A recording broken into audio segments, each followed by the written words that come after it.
Everyone, Martina here with another card making tutorial for Wow Embossing Powders.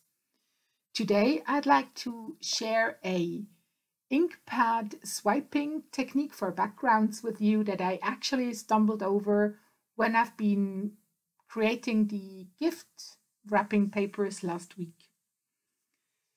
You see me just refilling or reconditioning my embossing ink pad with the embossing ink pad refill and conditioner freestyle tool, just to make sure that it's really well saturated, because I think that's a key to that technique. And you'll see me creating two different backgrounds.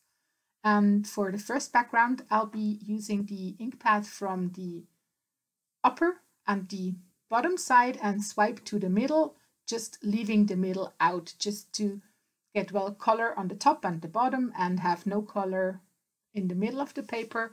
To color this background, I'll be using two colors from the Toteally Amazing Trio, which is one of the newest Wow trios. And the colors I'm using are called the Real Teal and Iced Teal. And I think they just match so beautifully. And I really can't stop using them because I like them so much.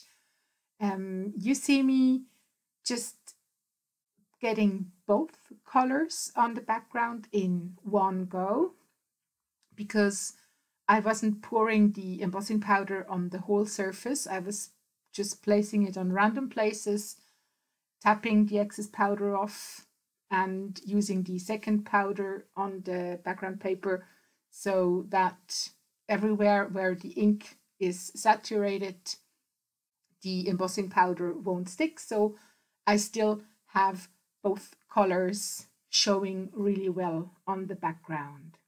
And after that's done, I'm already using my dual speed heat gun on the background and just melt the powders to make sure that everything will stay in place as it should. For my second card, I tried to get some ink on the left side of my background and no ink on the right side, so I just stopped before the right edge of the paper, and after I've finished the inking, I can already start to get some color onto the ink. I'm using the Summer Scoops Trio, and I'm starting with Lemon Sorbet, which is the brightest color of these three colors. And after that, I'm using Orangeade, which is the middle color. And when I've applied the two lighter colors, I'm going in with the Razzleberry just to fill all the left places with unsaturated embossing ink, and I'm tapping it off.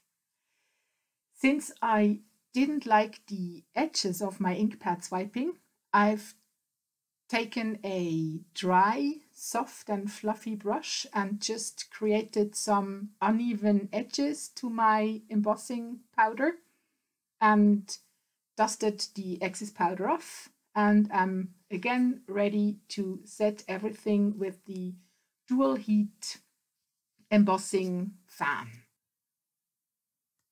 Because these colors are already pretty shiny and textured, and the Lemon Sorbet is actually a really bright color, I had a hard time to make sure that everything is heat set, so I just took the time and went a second time over it just to make sure that all the powder will stay in the place I'd like to have it. After that's been done, I have glued my created card backgrounds onto my card bases. I'm always using 21 to 21 centimeter big pieces of cardstock and just glue my created backgrounds with double-sided tape onto the card bases. And now I'm ready to create the embellishments for my cards.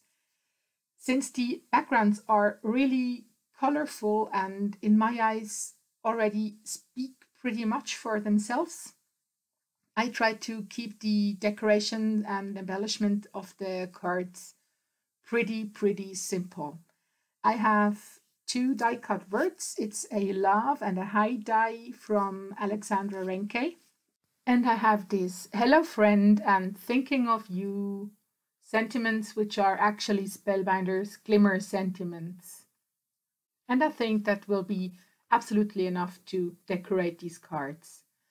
For my love die cut, I've been using some double-sided adhesive on the die cut, and now I'm covering the adhesive with earth sparkles in the color Calamari, which is an actually beautiful, I'd like to say champagne kind of color, which matches in my eyes really well with the color of my glimmering and the embossing powders.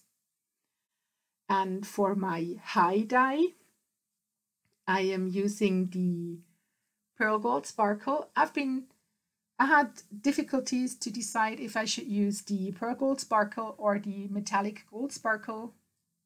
And I finally went with the Pearl Gold Sparkle because it was the nicer and closer match to the color of the foil I've been using for my sentiment strips.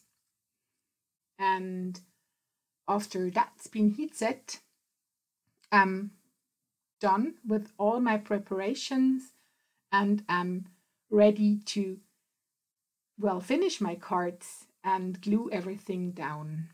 Since I have been thinking that it would be too easy and too simple to just glue everything down, I have added some more extras.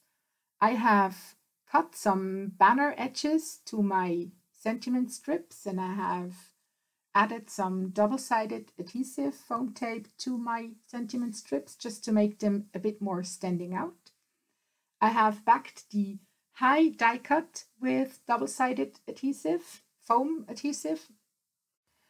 And I have glued two more die cuts of the love die under my Calamari sparkled love, just to make it a bit more sturdy and standing out on my finished card.